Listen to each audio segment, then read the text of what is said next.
Non-consolidated jeepneys pwede pa ring bumiyahe sa ilang ruta hanggang Enero 31 ng susunod na taon, ayon yan sa LTFRB.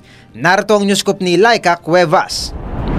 Papayagan pa ring bumiyahe ang mga traditional jeepney na hindi pa nakapag-consolidate para sa Public Utility Vehicle Modernization Program ng pamahalaan. Ayon sa Land Transportation Franchising and Regulatory Board, bibigyan ang mga ito ng palugit hanggang Enero 31 ng susunod na taon. Sa pinakabagong memorandum na inilabas ng LTFRB, maaari pa ring makabiyahe sa tutukuying ruta ng LTFRB Board ang non-consolidated individual operators. Matatandaang nanindigan ang mga kinauukulan ng pamahalaan na mawawalan ng permit to operate ang mga traditional jeepney na bigong makapag-consolidate sa ilalim ng kooperatiba o korporasyon sa nakatakdang deadline ng PUV sa linggo, Disyembre 31. At iyan ang aking news scoop. Ako po si Laika Cuevas, nagbabalita ng tama, naglilingkod ng tama.